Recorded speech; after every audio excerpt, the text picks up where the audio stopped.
बादशाह सुलेमान को मजबूत होने के लिए, उसे जो जिम्मेदारियां सौंपी गई थी उनको बेहतर तरीके से करने के लिए उसने इस तरह से किया, कुर्बानियाँ की, और कुर्बानियों को करने के बाद खुदा ने उससे ख्वाब में बातें की और खुदा ने उससे मालूम किया तुझे क्या चाहिए मांग। सुलेमान ने खुदा से क्या मांगा आपको मालूम है? मुझे समझ दीजिए। सुलेमान हुकूमत कर रहा है, उसकी एक सल्तनत है, उस सल्तनत को अच्छी तरह से हुकूमत करना है तो उसे समझ चाहिए, अक्ल चाहिए। इसको अगर हम तरतीब से देखें तो एक घराने से हम उसको जोड़कर देख सकते हैं। बादशाह और मलिका कौन है? शौहर, बीबी और माँ बाप। और सल्तनत क्या है? अपना घराना ही सल्तनत है। हुकूमत किस पर करना है? अपने बालकों पर हुकूमत करना है, जिम्मेदारी से जीना है। सुलेमान ने क्या मांगा था? समझ मांगी थी। समझ से क्या कर पाएंगे? अपनी सल्तनत को अच्छी तरह से चला पाएंगे। एक घराने और सल्तनत पर हुकूमत करने के लिए क्या चाहिए? समझ और अक्ल चाहिए। खुदा का कलाम इस तरह फरमाता है, औरत को अक्ल चाहिए। अक्लमंद औरत अपने घर को बनाती है, वैसे ही शौहर को भी अक्ल चाहिए। समझदारी से ही घराने को चलाइए, ऐसा खुदा का कलाम कहता है। घराना कहलाने वाली हुकूमत को, हुकूमत करने वाला जो शौहर और हुकूमत करने वाली मलिका जो बीवी और माँ बाप अच्छी तरह से हुकूमत करना है तो उन्हें समझ और अक्ल चाहिए। दानिशमंद शौहर और बीबी क्या करते हैं? समझदारी और अक्लमंदी से अपने घराने को चलाते हैं। जो घराने को जोड़ते हैं वो समझदार लोग हैं, और घराने में हर वक्त जो लड़ाई झगड़ा करते हैं वो लोग, ये लोग कौन हैं बताइए? हम लोग गौर से देखने पर घराने को जोड़ने वाले भी हैं और अपने घराने को तोड़ने वाले भी हैं। जो अपने घराने को जोड़ते हैं वे अक्लमंद लोग हैं, और जो अपने घराने को तोड़ते हैं ये लोग अहमक हैं। आज मैं आपसे पूछ रहा हूं कि हम समझदार हैं क्या और अक्लमंद हैं क्या? कम अक्ली से अपने घराने को तोड़ने वाले एक अहमक हैं क्या? एक बार ख्याल कीजिए। एक घराने को जोड़ना है तो और उस घरबार को अच्छी तरह चलाना है तो एक समझदार औरत और एक समझदार मर्द की तरह और अपने परिवार पर हुकूमत करना है तो उसके लिए 10 बातें जरूरी हैं। मैं आपसे कहता आया हूं, ये 10 बातें अगर आप अपने काम में लाते हैं तो तब आप अपने घराने को जोड़ने में काम आएंगी। ये 10 बातें अगर आपको शौहर या बीवी के मानिंद किसी को ठीक करना है तो, और एक माँ बाप होकर बच्चों को ठीक करना है तो, या फिर मैटर ऑफ फैक्ट चाहे किसी को भी सुधारना है तो, पहले आप जिनको बदलना चाहते हैं उनसे क्या करना है? उनसे मोहब्बत करनी है। मोहब्बत किए बिना, हुक्म देते हुए, मोहब्बत किए बिना जबरदस्ती करते हुए या फिर कशमकश से आप किसी को बदलने की कोशिश करेंगे तो वो शख्स बिल्कुल भी नहीं बदलेगा। बिना मोहब्बत किए अपने बच्चों को बदलने की कोशिश करने से वो बिल्कुल नहीं बदलेंगे, और बिना मोहब्बत किए अपनी बीवी को बदलने की कोशिश करने से वो बिल्कुल नहीं बदलेगी, और बिना मोहब्बत किए शौहर को बदलने की कोशिश करना ये नाकामयाब होगी। चाहे जो भी हो, अगर आप उनको बदलना चाहते हैं तो पहले उनसे मोहब्बत करना है। खुदा यीशु मसीह पहले लोगों से मोहब्बत करते थे, उसके बाद उनको ठीक करते थे। मुकाशिफा की किताब में हम देखते हैं, खासतौर से दूसरे बाब में, तीसरे बाब में भी हम देखते हैं कि वे कलीसिया के नाम खत लिखते हैं। पहले उनके अच्छे अखलाक और कामों के लिए लिखा है, उनसे मोहब्बत करता है और उनके अखलाक को ऊंचा उठाने के लिए उनके लिए लिखा है। इफिसुस या परगमुन कलीसिया और भी कई कलीसियाओं को चिट्ठी लिखते हुए कहा है, तेरे कामों को जानता हूँ, तेरी मशक्कत को मैं जानता हूँ, तेरे सब्र को मैं जानता हूँ और तेरी मशक्कतों को भी मैं जानता हूँ। तू बदकार लोगों को देख नहीं सकता है, ये मैं जानता हूँ, फिर भी तुझ में एक कमी है, उसे ठीक करना है। पहले अच्छा क्या है बताते हुए, पहले पॉजिटिव बातें क्या है बताते हुए, और उसके बाद ही ठीक किया है। हमें से बहुत से लोग आगे रहने वाले इंसान का बेहतर किरदार क्या है और सामने रहने वाले इंसान की भली बातों को छोड़कर पहले उनमें रहने वाली जो कमजोरियों को ढूंढने की कोशिश करते हैं और उनमें रहने वाली खामियों को ढूंढने की कोशिश करते हैं। इस तरह से करने पर हम किस तरह के अहमक हैं हमें नजर आएगा, और हम कितने अहमक हैं हमें मालूम हो जाएगा। अगर आप रूहानी हैं और आप किसी को सुधारना चाहते हैं तो आपको पहले ऐसा करना है। जिन लोगों को आप बदलना चाहते हैं उस इंसान से पहले मोहब्बत करें और उसमें भलाई की बातें क्या हैं उनकी मालूमात करें, उसके बारे में जानिए। उसके बाद और उसमें कुछ ठीक करना है तो उसे ठीक भी कीजिए। 5वां कायदा, एक शौहर और बीवी होकर अपने घराने को अच्छी तरह चलाइए। अपने घराने को, इसका मतलब हुकूमत को अच्छी तरह से चलाना है, ऐसी उम्मीद कर रहे हैं तो जो वक्त गुजर गया है उसको फिर याद मत कीजिए। क्या नहीं करना चाहिए? जो वक्त गुजर गया है उनको याद मत कीजिए। हमें से बहुतेरे लोग इस तरह से करते हैं। शौहर और बीवी के दरमियान कुछ गलतफहमी आने से, चाहे वो शौहर हो या बीवी हो, क्या करते हैं मालूम है? गुजरे हुए जमाने को याद करते हैं, बीती हुई बातों को याद करते हैं। किसी बात पर लड़ाई होने से ये फौरन ही जो बातें गुजर चुकी हैं उन्हें याद करते हैं। मैंने गलत किया, तो जैसे अहमक इंसान से मुझे शादी नहीं करना था। पहले आप जिसको देखते थे उसी वक्त मैं आपको छोड़ देना था। तुम किसके मुतालिक कह रही हो? वही मैं उसी के बारे में कह रही हूं। वो किसके बारे में है? नहीं बताती है। तू बता किसके बारे में कह रही है? अरे वही जो स्कूल में थी। मेरी उम्र अब 55 साल है, तू किसके बारे में बात कर रही है? ये 40 साल पहले, 45 साल पहले की बात बता रही है। इनकी उम्र अब 55 साल है। इन्होंने स्कूल में कब पढ़ाई की थी बताइए? इसने 45 साल पहले स्कूल में पढ़ाई की थी। ये बहन अभी किसके बारे में बता रही है? 45 साल पहले स्कूल में इनकी एक दोस्त थी, कह रही है। अगर ये क्लास अटेंड नहीं किया है, होमवर्क नहीं किया है, तो उस लड़की से बुक लेकर होमवर्क पूरा करता था। और 55 साल बीतने पर घर में कोई लड़ाई होने से, 40 साल पहले की बात, 50 साल पहले की बात, जो बातें गुजर चुकी हैं उनको याद करने से अब क्या फायदा है? भाइयों और बहनों, अमूमन बहुत लोग इस तरह से करते हैं। जो बातें गुजर गई हैं उनको याद करते हैं, बीती हुई बातों को फिर से याद करते हैं। एक इंसान कह रहा है, मेरी बीवी के अंदर एक अच्छी खूबी है जी। क्या है वो खूबी? किरदार के मुतालिक बहुत बेहतर तरीके से लिखती है, कहा है। क्या कोई बड़ा रिकॉर्ड तोड़ना चाहती है क्या? क्या कोई रिकॉर्ड ब्रेक कर रही है क्या? किरदार के मुतालिक लिखना, इसका मतलब है कुछ रिकॉर्ड ब्रेक करना है। इस तरह से कुछ कर रही है क्या? इस तरह से नहीं करती है जी। तो क्या करती है? हमारे घर में कुछ लड़ाई होने से काफी है, मेरे किरदार के बारे में वो फिर से लिखती है। इसकी पैदाइश इस तरह से हुई, यहाँ से तालीम हासिल की, इस तरह से जिंदगी बसर की, ऐसे तमाम किरदारों पर लिखती है। हमारे बीच में ऐसे कोई है क्या किरदार पर लिखने वाले? बीती हुई बातों को, जो बातें बहुत पहले गुजर चुकी हैं, जिन कामों को छोड़ दिया है, उनको फिर से याद करने वाले ऐसे कोई लोग हैं क्या? शौहर अपनी बीवी के मुतालिक जो बातें बीत चुकी हैं उन्हें याद मत कीजिए। बीवी अपनी शौहर की पुरानी जिंदगी को बार बार याद मत कीजिए। मालूम कर रहा हूं, हमारे बीते हुए दिन अच्छे हैं क्या? किसी के बीते हुए दिन अच्छे हैं क्या? क्या कहते हो? मेरे बारे में आपको क्या मालूम है भाई? हाँ, जस्ट यूं ही मालूम कर लिया था भाई। क्या है वो नोबेल पुरस्कार भाई? क्या है ये नोबेल पुरस्कार भाई? आपको ये मालूम है कोई बड़ा काम करने से ये इनाम दिया जाता है? मेरी जिंदगी के मुतालिक आपको क्या मालूम है भाई? इस तरह के लोग कोई है क्या? ठीक है भाई, मेरा पुरानी जिंदगी ठीक नहीं थी, ये पूरी तरह गुनाहों से भरी हुई थी, वो अच्छी नहीं थी। इस तरह के कोई लोग होने से हाथ उठाइए। मेरी जिंदगी ठीक नहीं थी, ऐसा कहने वाले अपना हाथ उठाइए। हमारी पुरानी जिंदगी ठीक नहीं थी। जो जिंदगी ठीक नहीं थी उसे याद करने से क्या फायदा? छी, मेरी कितनी बुरी जिंदगी थी। तौबा तौबा, मेरी कैसी गुनहगार जिंदगी थी। तौबा तौबा, कितना खराब जिंदगी थी मेरी। जो बैगन खराब हो गया है, जो सब्जियां खराब हो गई हैं, जो फल खराब हो गए हैं और जो चीजें सड़ गई हैं, आप उनका क्या करते हैं? उनको कूड़ेदान में फेंक देते हैं, सही है ना? कचरे में फेंक देते हैं, ये सच है ना?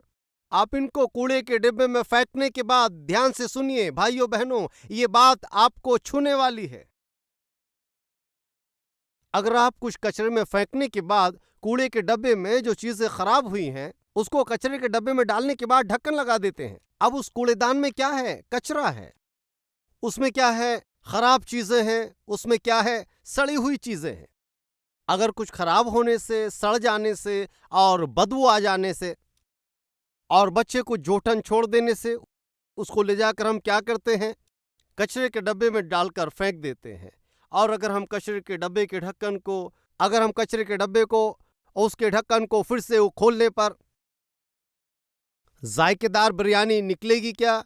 नहीं ना, ढक्कन खोलने की देरी है, बदबू आएगी। ठीक है ना, इसको हम क्या कहते हैं? कचरे का डिब्बा कहते हैं। और खराब वस्तुओं को जो सड़ चुकी हैं उसमें फेंक देते हैं।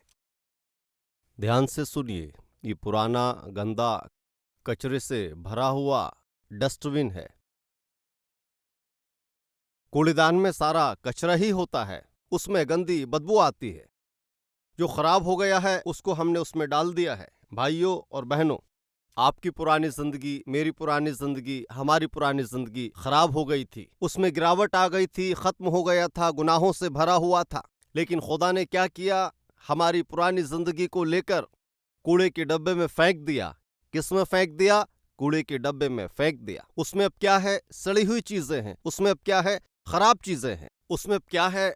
कचरा है। और क्या है?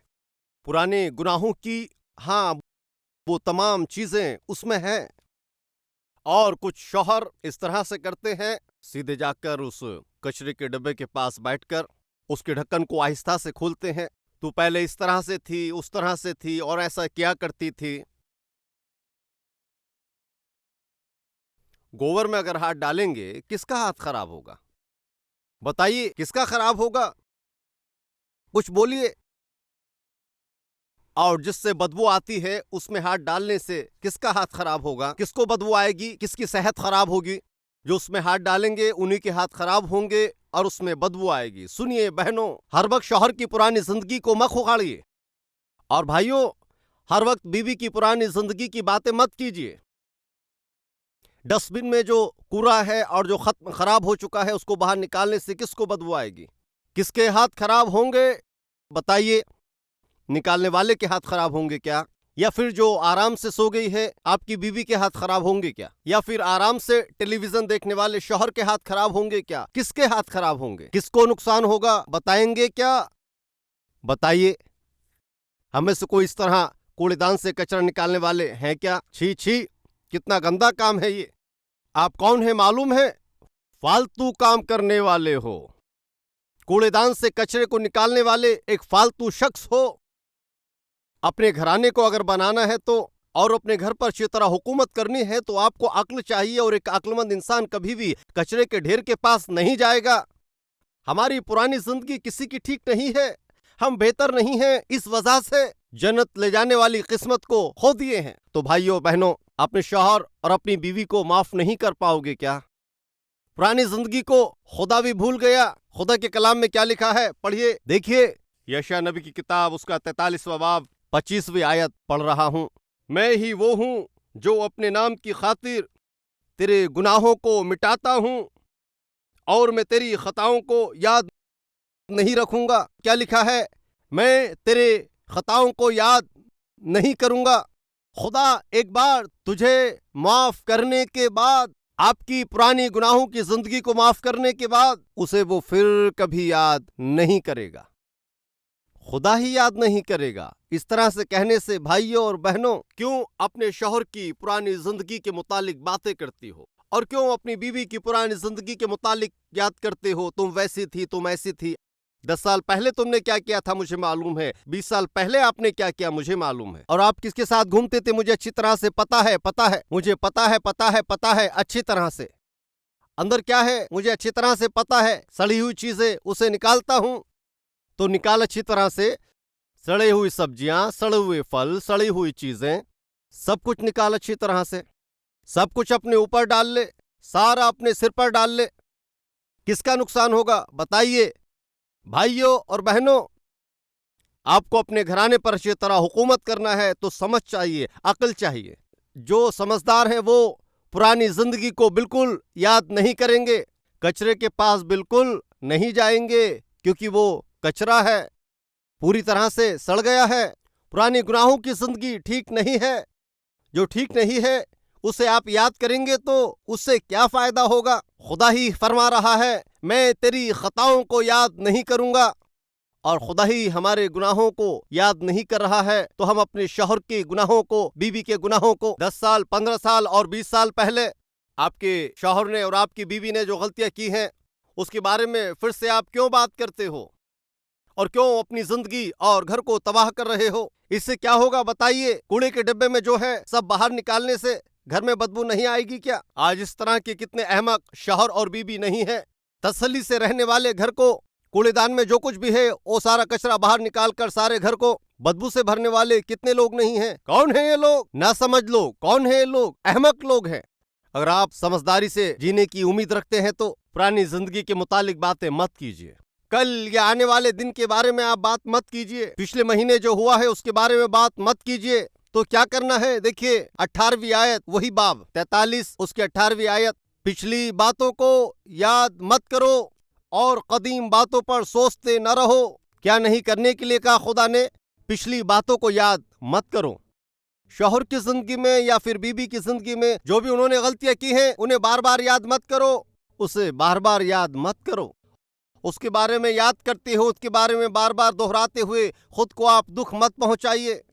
फिर से कह रहा हूं, जब पुरानी बातों को याद करते हो तो कूड़े के डब्बे में पड़े हुए कचरे को अपने ऊपर डाल रहे हो। इस तरह से जो भी करता है, इससे पहले शौहर और बीबी ने जिन्होंने भी गलती किया है उसको ढूंढते हैं, उनको ही पहले बदबू आएगा और उनको ही दुख पहुंचेगा।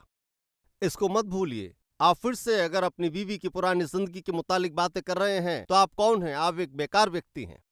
फिर से आप अपने शौहर की पुरानी जिंदगी के लिए बातें करती हैं तो मालूम है आप कौन हैं? आप एक बेकार औरत हैं। कचरे के डब्बे से सारा कचरा उठाकर अपने ऊपर ही कचरा डाल लेने वाले एक नासमझ हो।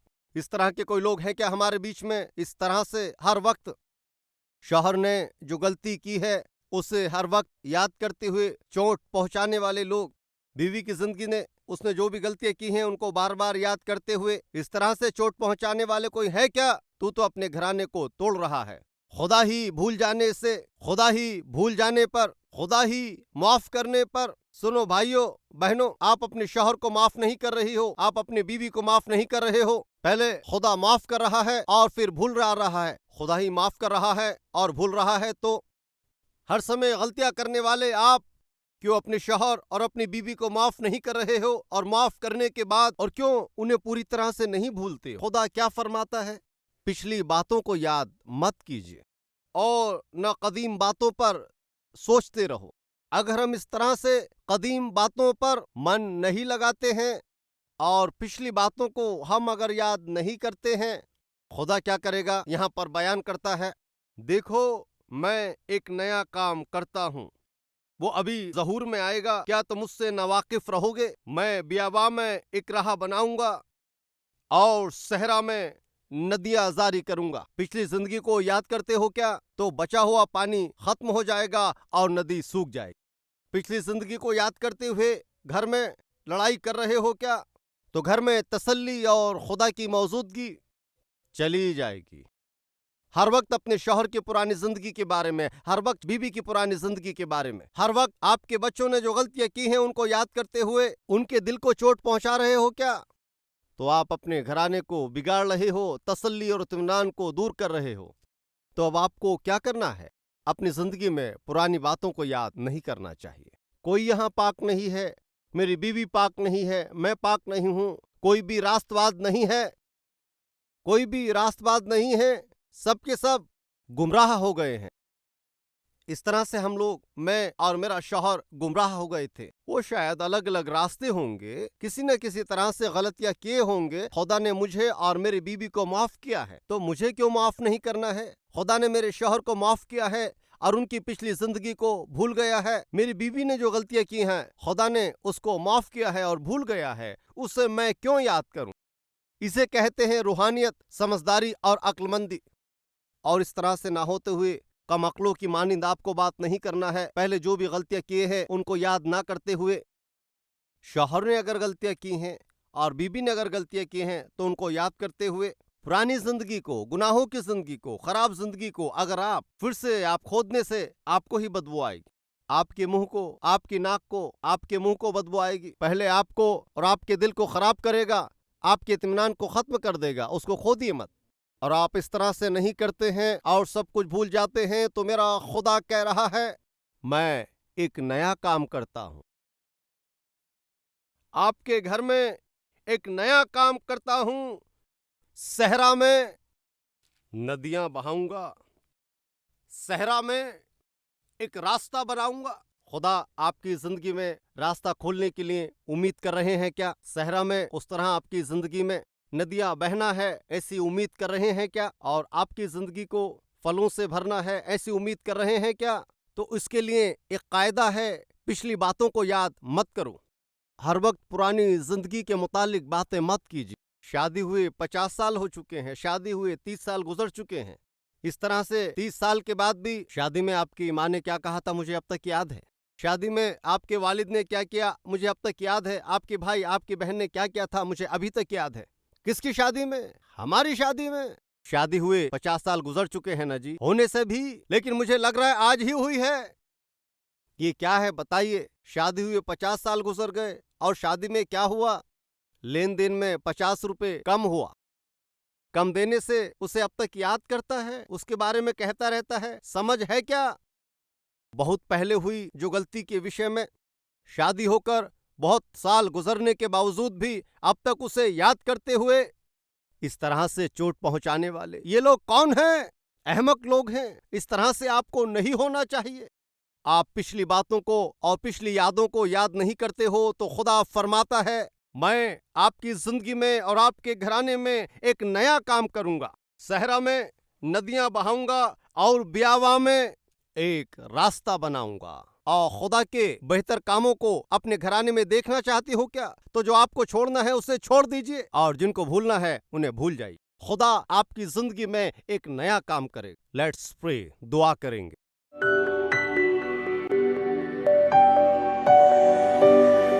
ऐ हमारे पाक खुदावन खुदा, समझदारी से एक औरत के अपने घर को बनाना है, समझदारी से शौहर को घराने को जोड़ना है। समझदार शौहर और बीबी उनके घराने को जोड़ने के लिए हकीकत तमाम बातों और मकसदों में एक है। पुरानी जिंदगी को याद ना करना। खुदा हमारी पुरानी जिंदगी ठीक नहीं है, लेकिन आपने हमें माफ किया और एक अच्छे मुस्तकबिल को आप हमें दे रहे हैं। आज इंसान चाहे जितना भी पाक हो, एक जमाने में वो गुनहगार था।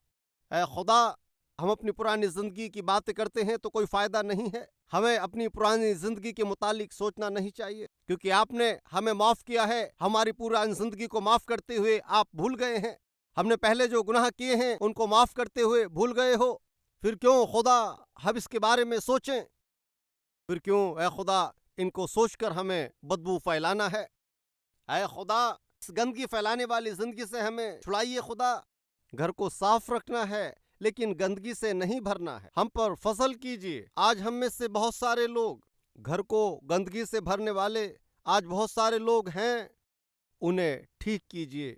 अब से वो फिर कभी पुरानी जिंदगी को याद ना करें, उनके बारे में बातें ना करें। अगर मुस्तकबिल बेहतर होना है तो, और आप हमारे लिए सहरा में नदियां बहाएं तो, बियाबान में एक रास्ता तैयार करना है तो हमें पीछे मुड़कर नहीं देखना चाहिए, हमें आगे ही बढ़ना है। इस तरह से जीने का फजल हम सबको दीजिए। यीशु के नाम से मांगते हैं खुदा, आमीन। हमारा पता Calvary, post box number 30, Kukatpally, Hyderabad 72।